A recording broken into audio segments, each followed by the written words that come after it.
Hello दोस्तों, welcome to stock market army.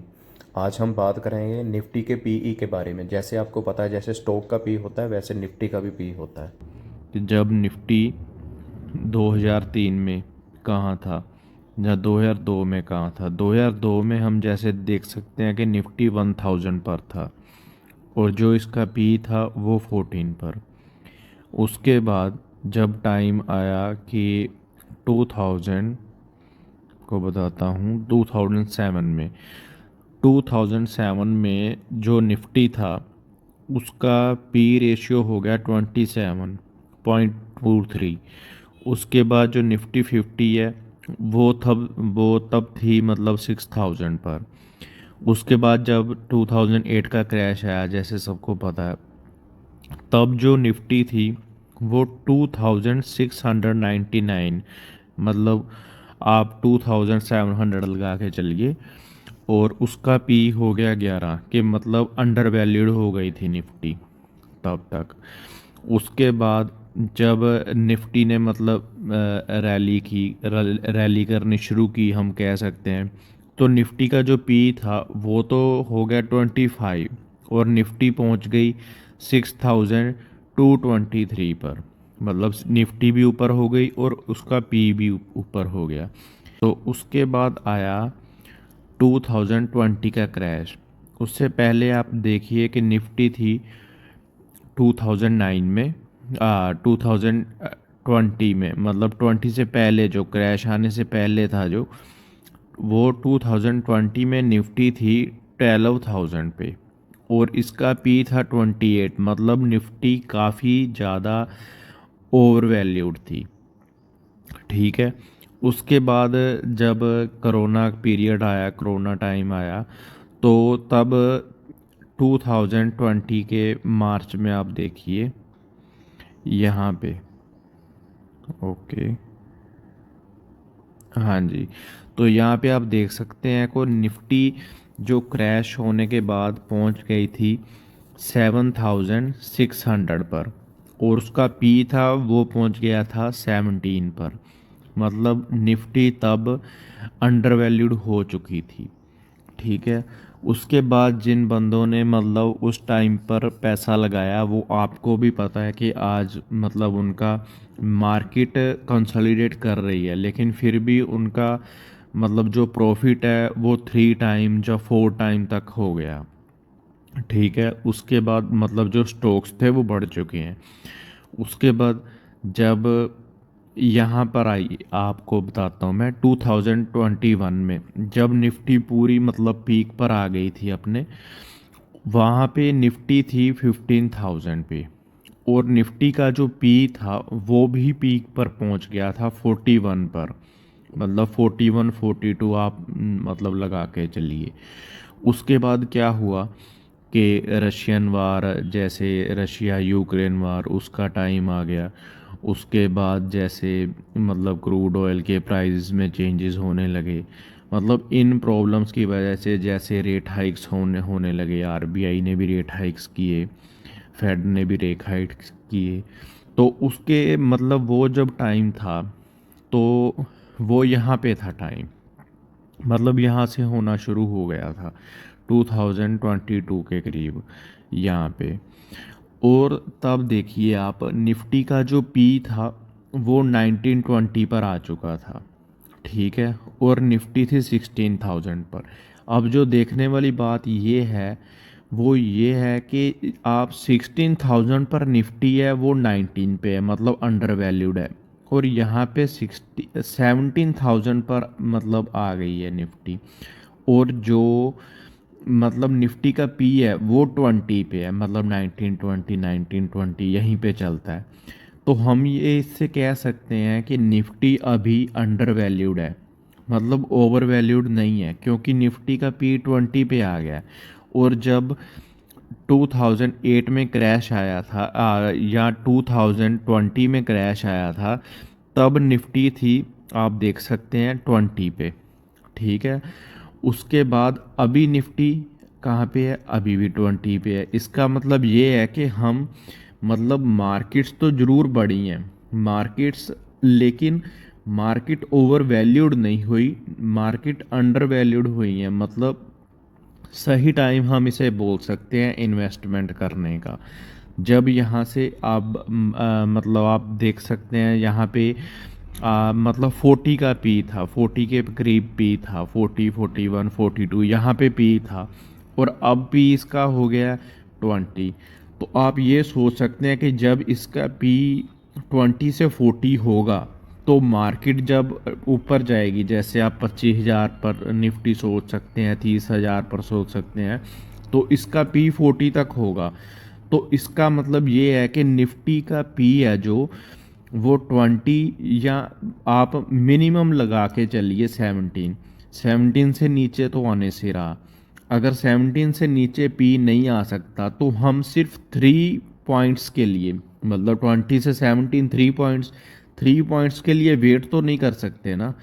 लेकिन अगर हम 3 पॉइंट्स के लिए वेट करते हैं कि निफ्टी गिरेगा तब हम इन्वेस्टमेंट करेंगे, तो आप ये भी सोचिए कि अगर निफ्टी नहीं गिरता, निफ्टी मतलब चढ़ने लगता है ऊपर, तो ये पी है जो ये बढ़ने लगेगा, और हम 20 के करीब पी का मतलब 20 है वो 40 तक जाएगा।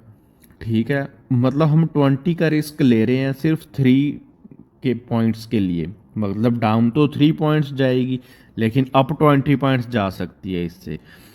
इसलिए मतलब निफ्टी का जो बॉटम है वो कोई भी नहीं पकड़ सकता। लेकिन हम ये कह सकते हैं कि हम मतलब निफ्टी अभी अंडर वैल्यूड है, ओवर वैल्यूड नहीं है, क्योंकि हम इसके पी से ये सारा हिसाब लगा सकते हैं। एक और चीज़ बताता हूँ मैं आपको।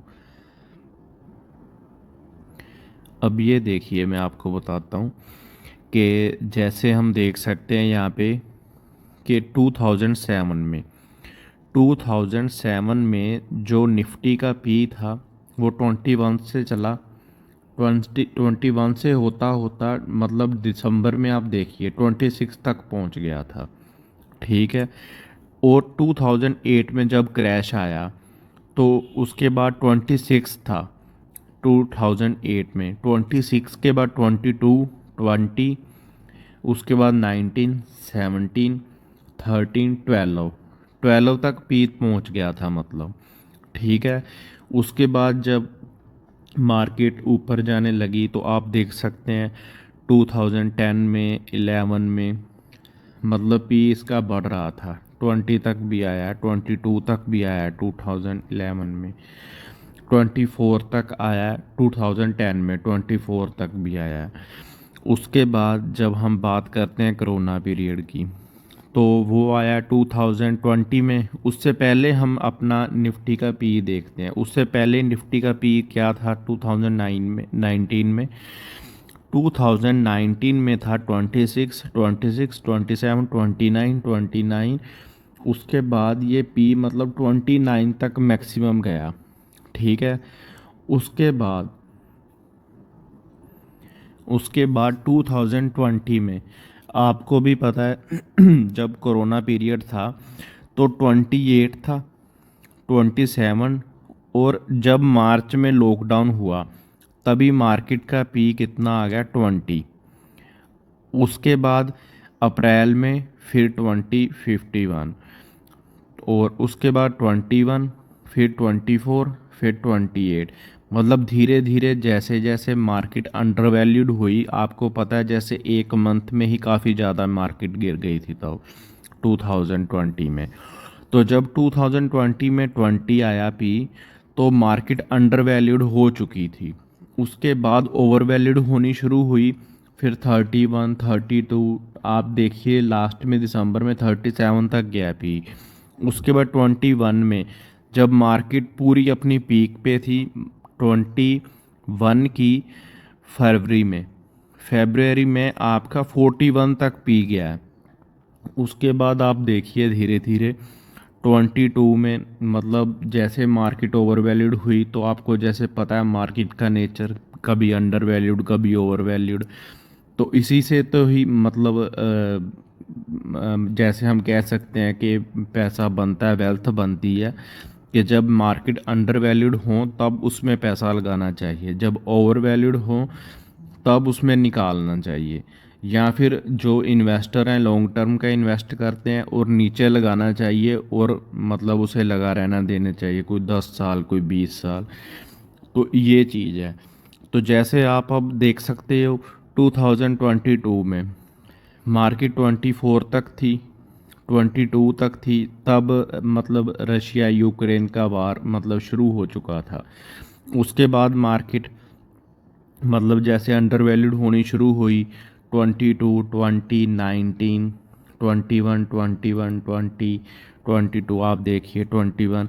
अभी फिर मार्केट्स 2023 में अब मार्केट 21 थी पहले पी, उसके बाद 21, उसके बाद फिर 20, अभी 20। अभी मतलब आप कह सकते हैं कि आप देखिए जब मतलब कोरोना पीरियड आया था तभी भी मार्केट 2041 पे मतलब लास्ट गई थी 2041 पे, और अभी मार्केट 2016 2072 यहाँ पे हैं। तो हम कह सकते हैं कि मार्केट अंडर वैल्यूड है अभी, मतलब ओवर वैल्यूड नहीं है। अगर मार्केट यहीं पे 40 होती तो हम कह सकते थे कि ओवर वैल्यूड है मार्केट। जैसे आपने देखा 2021 में 40 तक गई थी मार्केट, ये चीज़ है। अगर हम इसको देखेंगे तो हमें ये समझ लग जाएगी। मैंने ये चार्ट और मतलब ये सारा कुछ आपको इसलिए दिखाया कि आपको ये समझ लग जाए कि जो मार्केट है अभी अंडर वैल्यूड है, अभी सही टाइम है इन्वेस्ट करने का। अगर हम देखें कि मार्केट ज़्यादा से ज़्यादा कितना 2-3 पॉइंट और नीचे चला जाएगा, पी रेशियो मार्केट का 17 पे चला जाएगा, इससे कम तो जाने से रहा। तो हम ये सोच सकते हैं कि हम 20 से अगर 17 तक वेट कर रहे हैं कि मार्केट अभी 3 पॉइंट्स और नीचे जाए, हम फिर पैसा लगाएंगे 15 पे जाए, 15,000 पे जाए मार्केट, या 16,000 पे जाए। तो हम ये भी तो सोच सकते हैं ना कि अंडर वैल्यूड है मार्केट, जैसे कोरोना के टाइम पे आ गई थी। जैसे उसके बाद फिर मार्केट बढ़ी तो लोगों के जैसे स्टॉक्स तब लिए थे 3 टाइम्स 4 टाइम्स हो गए। तो हम ये सोच सकते हैं कि अब जैसे 20 है, जब पी 40 होगा मतलब मार्केट बढ़ेगी, तो इसका पी 40 तक जाएगा तो हमारे स्टॉक्स कितने बढ़ेंगे। तो मेरा आज का मकसद यही था, आपको ये चीज़ समझानी कि मार्केट अभी अंडर वैल्यूड है, ओवर वैल्यूड बिल्कुल भी नहीं है मार्केट्स। क्योंकि इंडिया की मार्केट्स मतलब वर्ल्ड मार्केट से बहुत ज़्यादा मतलब बेहतर प्रदर्शन कर रही हैं इस टाइम। तो मेरा आप मतलब यही था आपको समझाना। तो और कोई भी आपके मन में कोई मतलब सवाल हों या कमेंट्स हों, आप मेरे को कमेंट कर सकते हैं, मैं उस पर वीडियो बना दूंगा। ओके जी, थैंक यू, धन्यवाद, जय हिंद।